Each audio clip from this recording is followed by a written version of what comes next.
昨天下午，全国政协14届2次会议新闻发布会举行。大会新闻发言人刘杰一向中外媒体介绍本次大会有关情况，并回答记者提问。据介绍，全国政协14届2次会议将于3月4号下午3时在人民大会堂开幕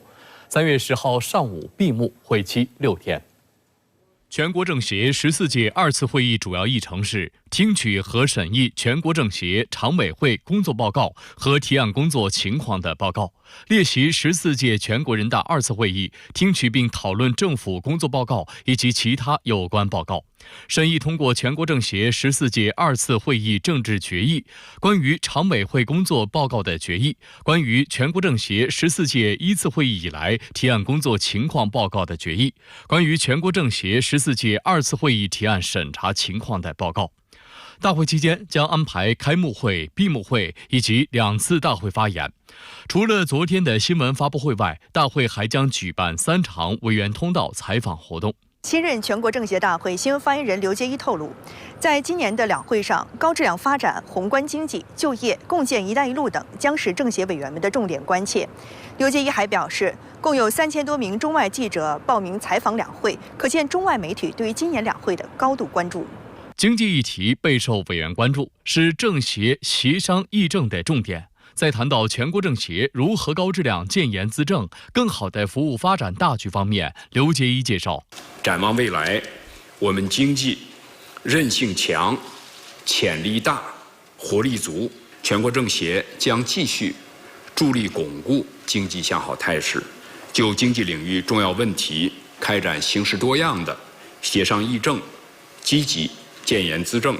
凝聚各界共识，为推进高质量发展作出贡献。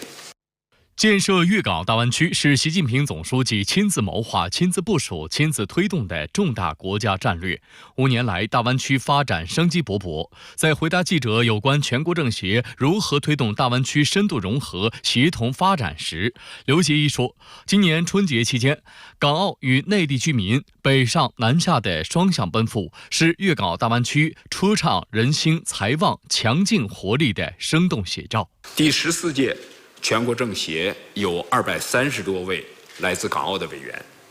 四通八达的公路网络、高效便捷的通关措施，让大湾区实现1小时生活圈，大大便利了港澳地区全国委员的履职、工作和生活。因为今年春节期间从香港到广州、深圳处理公务的港区全国政协委员用1日千里形容大湾区发展，非常贴切。刘杰一说，全国政协将持续推动大湾区深度融合、协同发展。全国政协还将围绕发挥港澳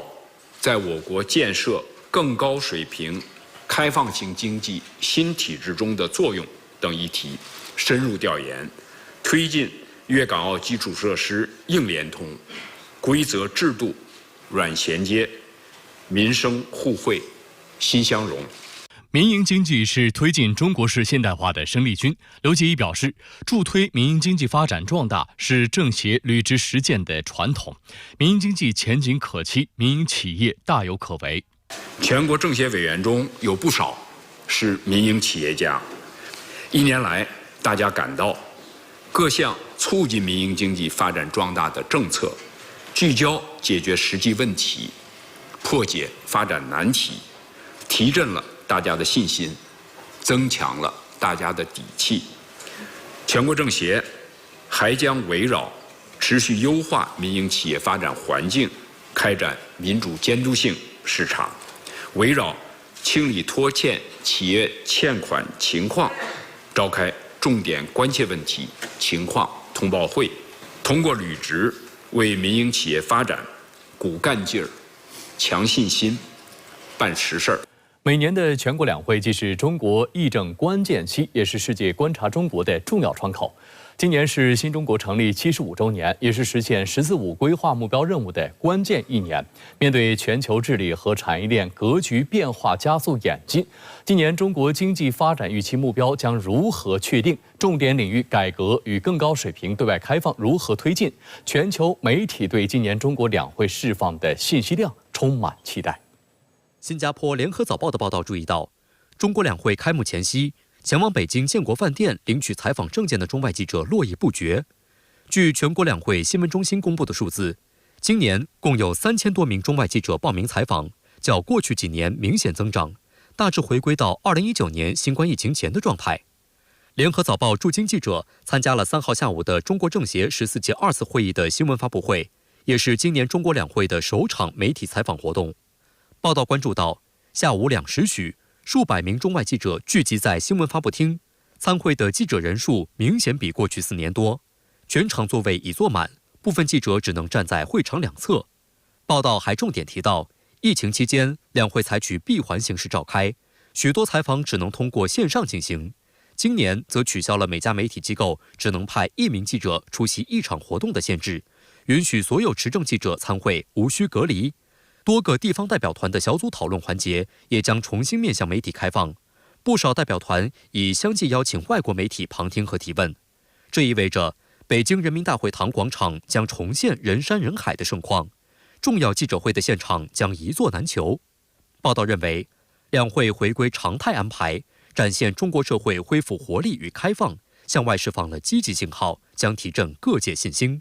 The National People's Congress, or NPC, is China's annual session of parliament, convened usually every spring in the Great Hall of the People. Essentially, the NPC sets the political agenda for the year ahead. 近年来，彭博社等全球主流媒体在中国两会前夕都会制作相关简短视频，言简意赅地介绍两会的含义和作用。今年的两会，中国经济是外媒普遍聚焦的重点。This year, the most important issue by far is the weak economy and what the government might do to boost it. The government will announce its closely watched economic growth target when the Congress opens on Tuesday. The foreign minister also gives a press conference every year during the Congress, which will give some indication of the direction of foreign policy.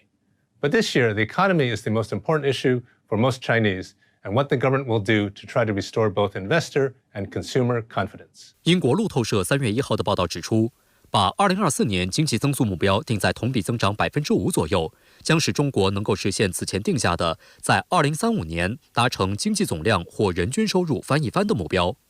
报道称，面对通货紧缩、地方债等问题，中国政府需要做出重大政策决定，为经济长期发展奠定基础。路透社预计，中国或将在两会期间公布适度经济刺激措施，至于具体还将出台哪些政策，则仍有待揭晓。新加坡亚洲新闻电视台3月1号的文字版报道，还重点关注了发展新质生产力在今年中国经济规划中的具体呈现。报道提到，这一概念于去年9月由中国最高领导人首次提出，并在今年1月底的中共中央政治局集体学习中作出正式阐述。报道援引分析人士的话指出，这一概念的核心含义是通过高端半导体、人工智能等新产业推动中国经济持续发展，其中创新起到了主导作用。该分析认为，中国由此将追求自力更生和高质量发展联系起来，可被视为对脱钩或去风险等外部不利因素的回应。报道称，外界期待今年中国或将有一批重要的经济改革举措出台，大概率将着眼于新质生产力。韩国中央日报网站发表评论文章表示，高质量发展将是今年中国两会的一个关键词。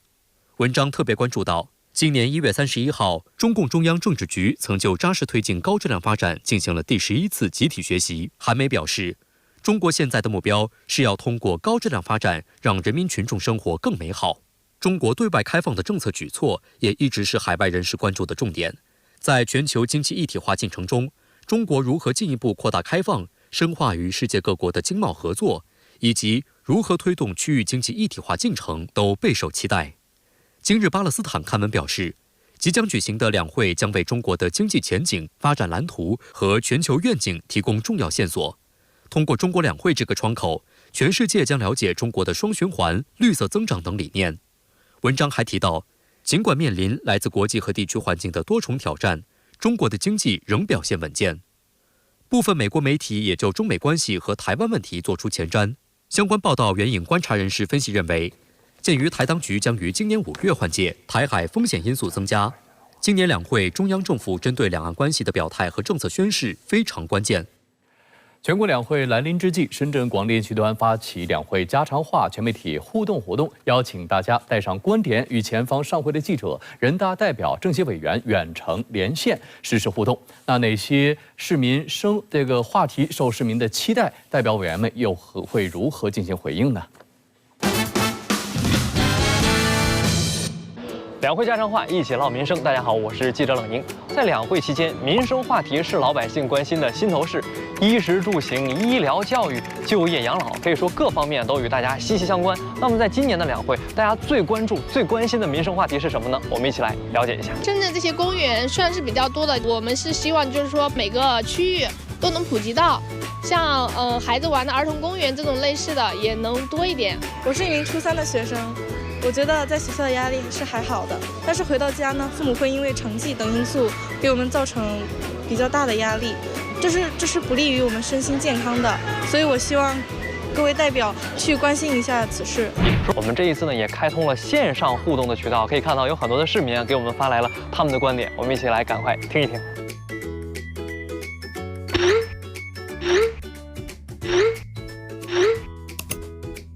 像我们公司的话是做合成生物学的一个初创型的企业。那对于初创型的企业，我希望给我们更多的一个政策的支持和人员引进的一个支持。我很希望两会代表们能够提出对电动自行车自燃自爆的问题，应该是由生产厂家负主要责任。教育非常重要，我们希望政府持续加大投入，给小朋友创造更好的教育环境让孩子们健康成长。我现在呢是在广州白云国际会议中心，广东省的全国人大代表们马上就要启程赴京去参加盛会了。不少网友希望我问问参加两会的代表委员们，他们对上会都紧张兴奋吗？又有哪些期盼？很激动，很兴奋，希望也能把产业工人一些建议继续带上去。工人的这个薪酬起征点，我还是要提。过去我们5000也起征点已经好多年了，现在确实应该把它提高了。希望能够国家更多的关注我们的职业教育，关注我们建人才成长发展。希望说政府有关部门呢来真正落实我们家庭教育法，使到我们新一代的青少年能够更加健康的、快乐的成长。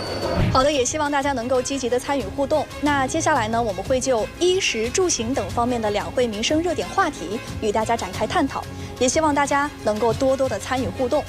我们会持续收集大家最关心的两会民生热点问题，把它传递到两会上。好，再来看国际方面的消息。据多家美媒测算，当地时间3月2号，美国前总统特朗普继续向美国2024大选共和党提名发起冲击，赢得了艾奥瓦州、密苏里州和密歇根州的党团会议胜利。另一边，拜登赢得了密歇根州初选，但由于加沙危机给拜登政府带来压力，仍有10万民主党选民投了不承诺票。一项民调发现，特朗普可能在至少7个决定选举结果的摇摆州获得的支持率超过拜登。当地时间3月2号，据国会山报报道，美国前总统特朗普赢得了密歇根州共和党党团会议胜利。另据美国国家广播公司最新报道预测，美国前总统特朗普赢得艾奥瓦州共和党党团会议胜利。截至目前，特朗普已赢下6个州共和党初选，分别是密苏里州、密歇根州、南卡罗来纳州、内华达州、新罕布什尔州和艾奥瓦州。美联社称，美国大选初选将在3月5号迎来超级星期二，届时将有16个州同时举行共和党初选。特朗普有望在几天后锁定提名。特朗普承诺当选后将启动美国历史上最大规模的国内非法移民驱逐行动。On day one of my administration, I will terminate every open border policy of the Biden administration, and we will begin the largest domestic deportation operation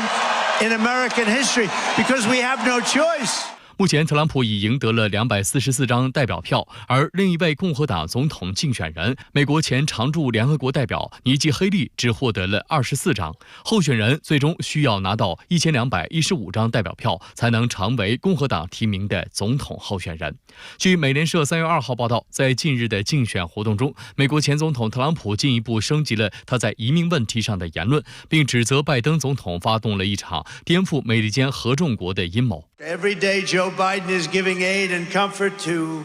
the foreign enemies of the United States. He's actually giving aid. Biden and his accomplices want to collapse the American system, nullify the will of the actual American voters, and establish a new base of power that gives them control for generations.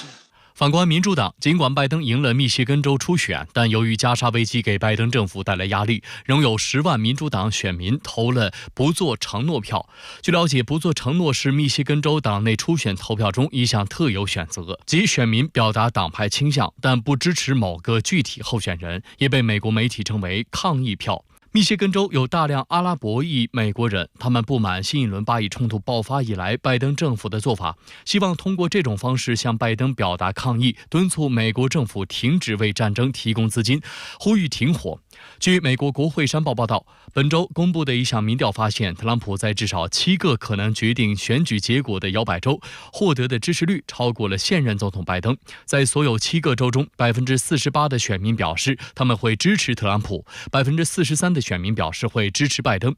分析人士预测，由于拜登在民意调查中落后，而且民主党人的亲巴勒斯坦情绪日渐强烈，他将不得不采取更加坚定的支持加沙的态度。美国第一夫人吉尔拜登也为丈夫站台，抨击特朗普不尊重女性，也不尊重家庭，是危险的存在。He spent a lifetime tearing us down and devaluing our existence. He mocks women's bodies, disrespects our accomplishments, and brags about assault. Donald Trump is dangerous. To women and to our families, we simply cannot let him win. 近日，俄媒爆出德军内部会议录音，称尽管德国总理舒尔茨公开排除向乌克兰提供金牛座巡航导弹，但德军正在讨论用该导弹打击克里米亚大桥等俄方基础设施的可能性。俄外长拉夫罗夫表示，这段录音令北约颜面尽失。克里米亚大桥如今占据了全球媒体的版面。俄罗斯媒体今日俄罗斯总编西蒙尼扬1号爆出德军内部会议录音，内容显示，多名德国军官曾讨论向乌克兰提供导弹，并秘密助其轰炸克里米亚大桥等目标。